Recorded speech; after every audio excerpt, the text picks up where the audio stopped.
नमस्कार दोस्तों, मैं हूं परवीन सानी और आप देख रहे हैं द राजनीति। दोस्तों, बीजेपी ने क्या सोचा था और क्या हो गया। बीजेपी नीतीश की राजनीति को निपटाने की राह पर चली थी, लेकिन ऐन वक्त पर नीतीश ने टॉप गियर वाली चाल चल दी। ये चाल आरजेडी चीफ लालू यादव की तरह है। जब आरक्षण को उन्होंने ऐसा मुद्दा बनाया कि 2020 के विधानसभा चुनाव में बीजेपी दूसरे नंबर पर आ गई। लालू नीतीश दोस्त हैं। जाहिर सी बात है दोस्तों, दोनों की राजनीतिक स्टाइल एक दूसरे से अलग होते भी धाकड़ हैं। बड़े से बड़े धुरंधर इनकी राजनीति को समझ नहीं पाते। अमित शाह पिछली बार विधानसभा चुनाव में लालू के सामने गच्चा खा गए और इस बार नीतीश कुमार ने उन्हें गजब ही तरीके का चकमा दे दिया। इस नीतीश कुमार के बेटे निशांत कुमार का भी अहम हाथ है। दोस्तों, बिहार के मुख्यमंत्री नीतीश कुमार के बेटे निशांत अचानक एक्टिव हुए तो सियासी गलियारों का भी तापमान चढ़ा हुआ नजर आने लगा।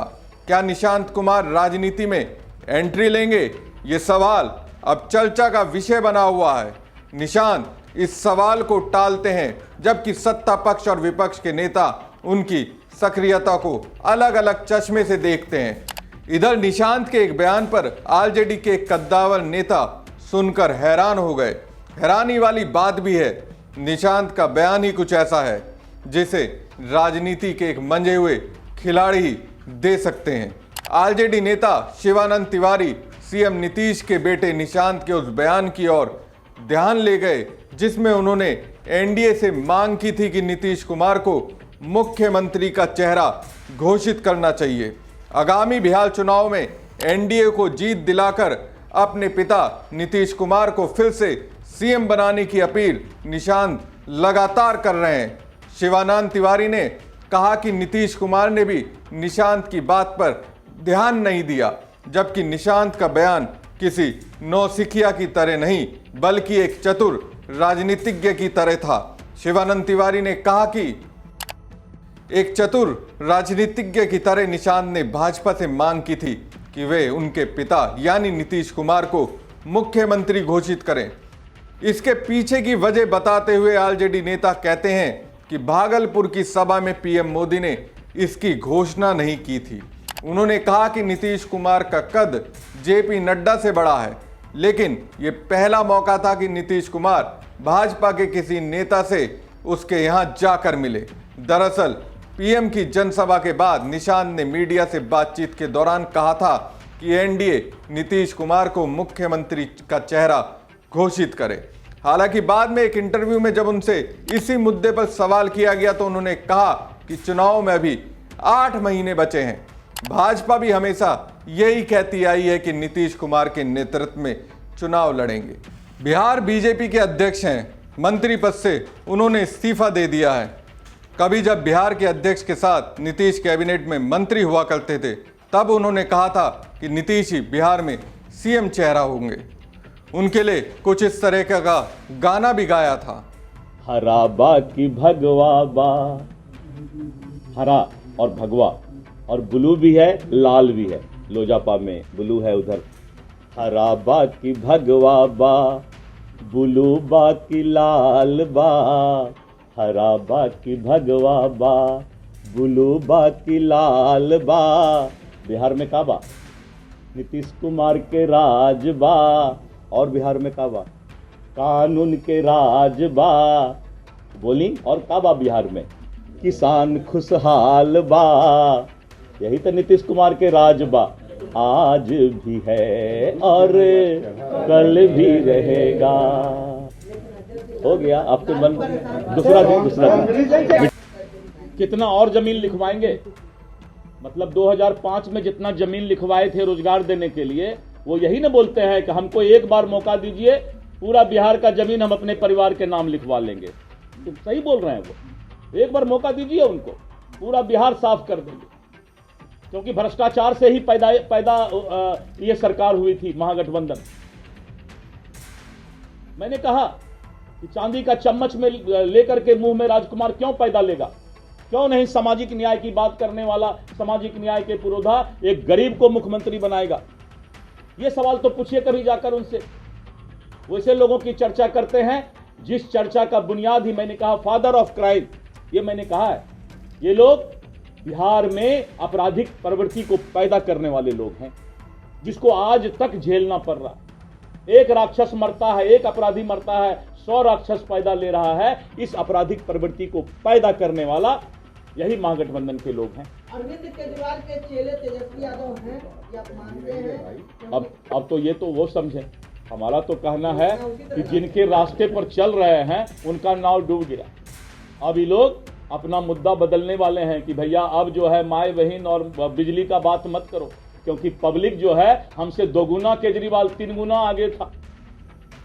अन्ना हजारे जी भी बेचारे जो है परेशान हो गए थे अपने चेला से।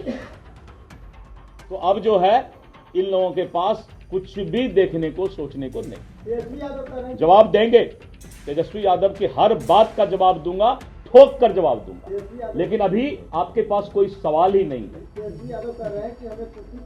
मैंने कहा ना, आप लगता है आपको सुनने की कैपेसिटी नहीं, आपने सुना नहीं। मैंने कहा कि लालू यादव अगर सामाजिक न्याय की बात करते हैं तो लालू यादव जी ही घोषणा कर देना, तेजस्वी को काहे लंबित में लाए। घोषणा कर दे कि हमारा परिवार का कोई मुख्यमंत्री नहीं बनेगा, सामाजिक न्याय में मुख्यमंत्री बनेगा। लालच नहीं है, तेजस्वी जी को लालच नहीं है तो अच्छा है। एक पत्रकार तो कम से कम हम मिले जो ये बात बता दिए कि तेजस्वी को मुख्यमंत्री और सत्ता का लालच नहीं है। मैं आपको सैल्यूट करता हूं जी। कांग्रेस कह रही है कि बिना उसके कहीं भी नहीं, मैं सैल्यूट करता हूं कि कम से कम एक बात तो समाज में जाएगा कि तेजस्वी यादव को कोई लालच अब मुख्यमंत्री बनने का नहीं है, सत्ता में आने का नहीं है, यही ऐलान कर देना। बिहार में नीतीश बा की बात कहने वाले दिलीप जायसवाल जो अब मंत्री नहीं हैं, तो उनके सुर बदल गए हैं। शिवानंद तिवारी जो आरजेडी के नेता हैं, उन्होंने ठीक ही कहा, निशांत एक चतुर राजनीतिज्ञ हैं। तभी तो जायसवाल के बयान से पहले उन्होंने कह दिया था कि एनडीए नीतीश कुमार को सीएम घोषित करे। अब दिलीप जायसवाल का एक बयान और सामने आया है, जिसमें उन्होंने कहा कि चुनाव नीतीश कुमार के चेहरे पर ही लड़ा जाएगा, लेकिन मुख्यमंत्री कौन होगा ये बीजेपी का संसदीय बोर्ड तय करेगा। गजब की बात है ना, मतलब जीत के लिए नीतीश के चेहरे का इस्तेमाल करेंगे और जब बहुमत मिलेगा तो फिर बीजेपी तय करेगी कौन होगा मुख्यमंत्री। बीजेपी के इस 2 तरफे बयान से राजनीतिक गलियारों में चर्चा तेज हो गई है।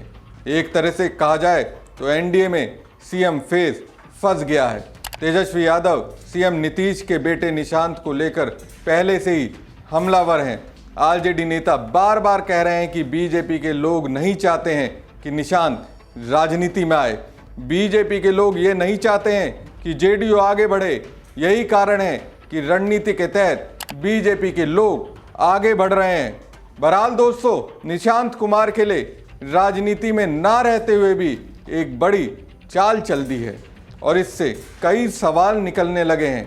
क्या बिहार के सीएम नीतीश कुमार ने बीजेपी के सामने फिर से नई चाल चल दी है? लालू परिवार की राजनीति पर हमला करने वाले नीतीश कुमार क्या पर्दे के पीछे बेटे निशांत कुमार के राज तिलक यानी राजनीति में लाने की तैयारी कर रहे हैं? क्या नीतीश कुमार ने बिहार चुनाव 2025 में निशांत कुमार नाम का ब्रह्मास्त्र छोड़ दिया है?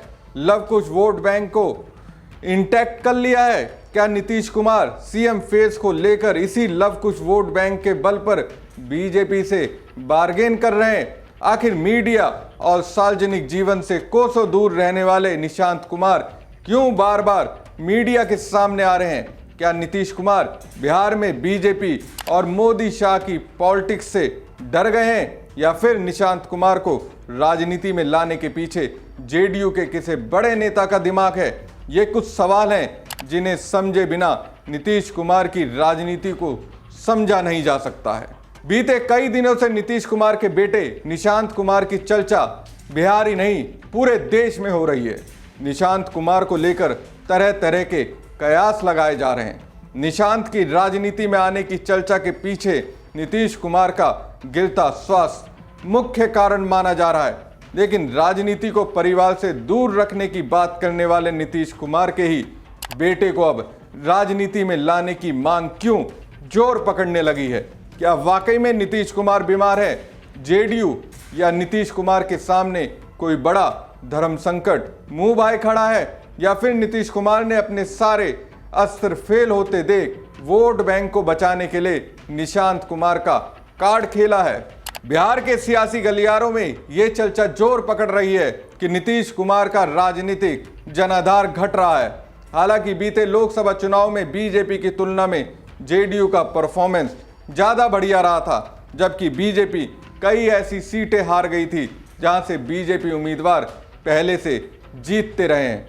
कटिहार और आरा जैसी सीटों पर बीजेपी को करारी हार का सामना करना पड़ा था, जबकि जेडीयू का स्ट्राइक रेट बीजेपी से बढ़िया था। सोशल मीडिया पर तो नीतीश कुमार की स्थिति पूर्व अध्यक्ष जॉर्ज फर्नांडिस जैसी होने की बात हो रही है। ऐसे में निशांत कुमार का आगे आकर मोर्चा थामना नीतीश कुमार के लिए वरदान साबित हो सकता है। दोस्तों, नीतीश कुमार बीमार जरूर हैं, लेकिन इतने भी बीमार नहीं हैं कि वो राजनीतिक फैसले नहीं ले सकते। राष्ट्रपति के कार्यक्रम में जा रहे हैं, बिहार के सभी जिलों की में अपनी यात्रा कर रहे हैं। जेपी नड्डा बिहार आते हैं तो उनसे मिलने पहुंच जाते हैं। नीतीश कुमार की सहमति से बिहार मंत्रिमंडल का विस्तार हुआ। इतना सब कुछ बिना नीतीश की सहमति से नहीं हो सकता है, लेकिन नीतीश कुमार बीजेपी के फ्यूचर पॉलिटिक्स से डर गए हैं। शायद उनको लग रहा है कि इस बार के चुनाव में बीजेपी उनको सीएम नहीं बनाने वाली है। ऐसे में वो बीजेपी को अपने कोर वोट बैंक की नाराजगी का डर दिखाकर ये बुलवाना चाह रहे हैं कि वही सीएम फेस होंगे। ऐसे में नीतीश कुमार की जब सारी तरकीब बेअसर साबित हुई तो उन्होंने बेटे निशांत को आगे कर दिया। हालांकि ये तय है कि जब तक नीतीश कुमार राजनीति में रहेंगे, निशांत कुमार पॉलिटिक्स ज्वाइन नहीं करेंगे। लेकिन कर्पूरी ठाकुर के बेटे रामनाथ ठाकुर की तरह निशांत भी आने वाले दिनों में राजनीति में आ सकते हैं, तो हैरानी वाली बात नहीं होगी। जेडीयू के अंदर खाने चर्चा गर्म है कि पार्टी के कार्यकारी अध्यक्ष संजय झा और केंद्रीय मंत्री राजीव रंजन उर्फ लल्लन सिंह के साथ भी पार्टी के कई नेताओं की बन नहीं रही है। ये नेता कभी नीतीश कुमार के कट्टर समर्थक हुआ करते थे। ऐसे में समझने वाली बात यह है कि नीतीश कुमार का जो बेटा पत्रकारों और मीडिया की चकाचौंध से दूर रहता था, वही बेटा निशांत कुमार पत्रकारों को बुलाकर इंटरव्यू क्यों दे रहा है? क्या इसके पीछे निशांत के अंदर बैठे राजनीतिज्ञ का दिमाग है? दोस्तों, वाकई में दिमाग तो है।